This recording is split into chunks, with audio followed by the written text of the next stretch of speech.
I cannot put up with it any longer. We got to talk about it. And that is athletes on social media. A lot of guys are coming out and speaking out about not so great stuff they are hearing on social media after poor performance, and even sometimes after pretty good performance. This is also a subject I have a whole bunch of experience in. Let's get into this and talk about the story that prompted me wanting to talk about this. This is Lance McCullers, and he recently had to get 24-hour security put on his family because of death threats after a very poor outing he had where he was unable to get out of the first inning. Now, if you remember, he has been hurt for like 3 years. You know, it's been a long time coming for him to come back, so there's gonna be hiccups out of the gate, guys. People are rusty. If I tried to come back now, I'd be rusty. First of all, fills me with anger because no one deserves death threats no matter what. But this is not the first thing that we've heard about. There's one piece of this story that I want to tell you about before I bring in some other examples here. One of his two daughters, his oldest daughter, a 5-year-old, overheard her mother on the phone talking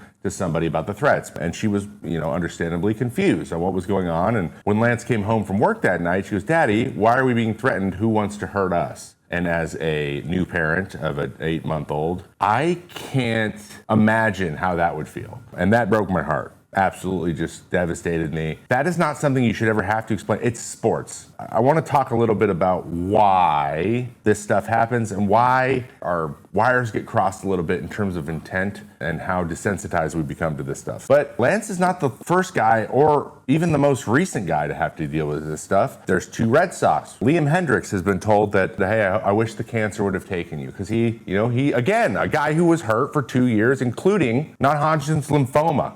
He had to battle cancer in the middle of this all, right, in the injuries. And he is understandably rusty as well. Oh, look, another guy who just had Tommy John surgery and is trying to come back and figure it out. Both of these guys have said that death threats have come their way. On those guys' same team, we also know about this that happened earlier in the season in Cleveland, where Jarren Duran, he confessed that he attempted to commit suicide, to hurt himself, and that fortunately he didn't follow through or wasn't able to do it.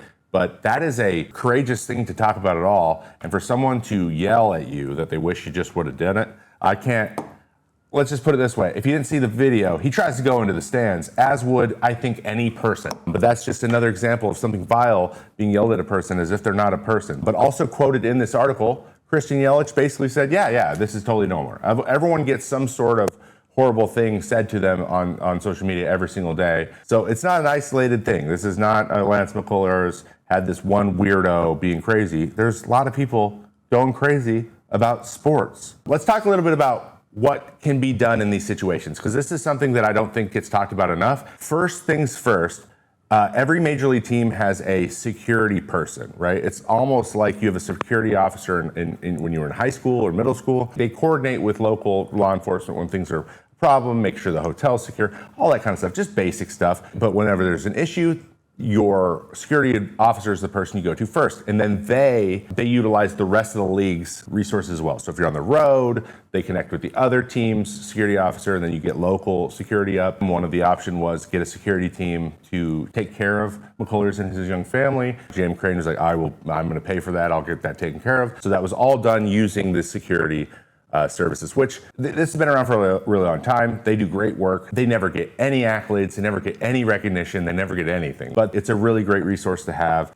People have had stalkers before and stuff. Fortunately, major sports have this as a resource. But the only other way to really protect yourself against this specific thing is to leave social media, which I have talked about quite a bit in the past, because I have tried to do it a couple of times and it did not go as the way I wanted it to go. But there's been a lot of players who've done it. For example, Riley Green here, leave social media. He just deleted the whole thing after getting some death threats, after kind of having a slow start last year. He's like, you know what, I'm done with this. I know specifically in 2021, right when I went over to the Mets, that Pete Alonso decided that he's only going to have like a business account that's run by his manager, but it's not going to be something that he is regularly checking. I've always said That sucks because I think one of the coolest things about social media is being able to connect, being able to actually feel like you can say something and they'll hear you and interact with you. And 98%, 99% of interactions are positive for most guys. But if you're in constant fear of that one time where you're just going to get decimated on the internet, which is something that I thought about way more than I should have. When I struggled, I was like, dang, I'm really disappointed in myself. And then the second thing was, oh, I'm going to get destroyed on the internet. Specifically, in 2019, this is something I've never talked about publicly yet, but in 2019, I gave up this home run. So that is Dom Smith. That is the last curveball I ever threw. You can see we have a 1-run lead, and now we don't have a lead, and I am so mad. My parents were there. My family was there. Kate was there. We ended up getting absolutely destroyed for the rest of this game. We got beat 14-4. This became a joke later in my career, but I can tell you I was so emotionally charged that day that I just wanted to quit, which I actually tweeted this later. I'm off Twitter for a bit. Love you guys. Happy memeing.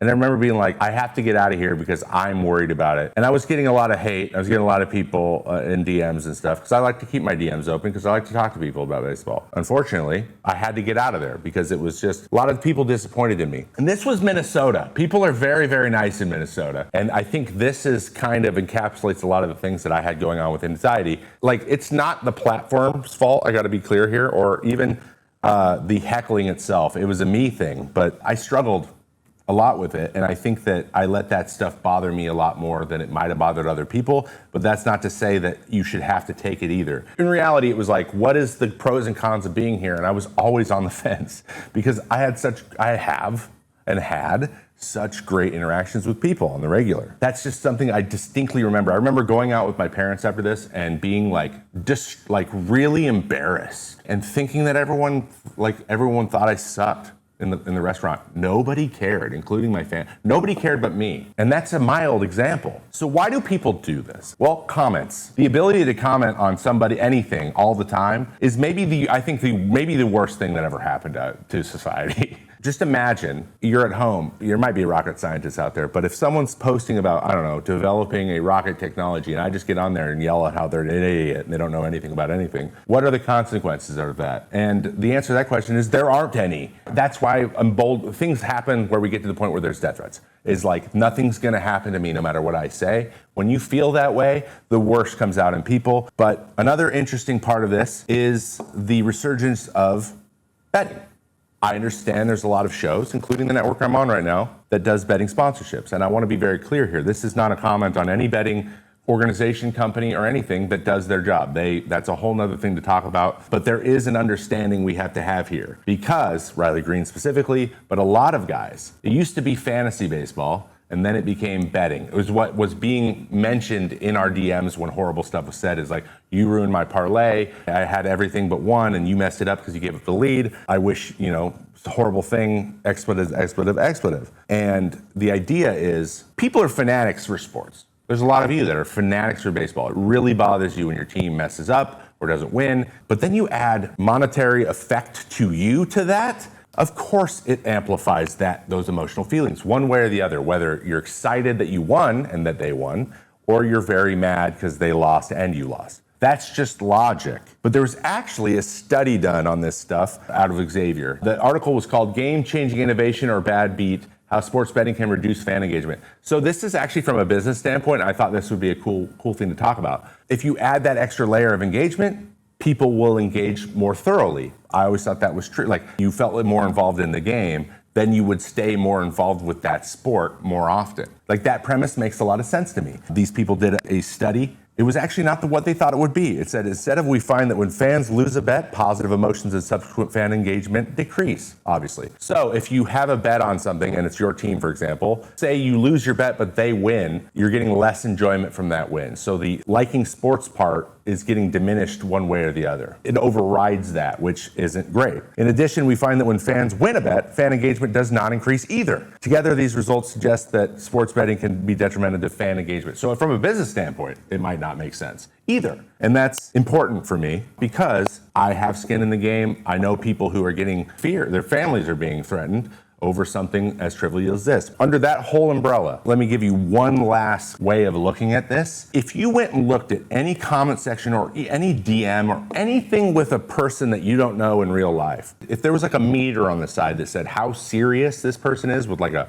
1 out of 10 being they're just trolling to troll, with a 10 out of 10 being they really believe the things they're saying, that number would vary wildly. There's people in there that are bots. There's people in there that don't actually care. They're just instigating. There's people in there that truly care about the thing they're saying. But once you see how wildly that stuff fluctuates, you realize how that vibe you're getting probably isn't real. And it's hard to constantly do that. That would be helpful in realizing if people threatening you is real or not. Unfortunately, when we get to this level, to bring it all the way back to Lance McCullers, you have to take it seriously, because if you don't, there could be dire consequences, and that's where we're at. So stop it. Have some personal accountability. We talked about this a lot. Take some accountability for the things that you do and say, and everything takes care of itself, baby. Now, do I have an opinion whether or not we should keep going the way we're going? I think that there is very little that can be done about that at this point, but I do believe there are personal guide rails that people can do to protect themselves, and I hope that these guys are taking care of themselves. So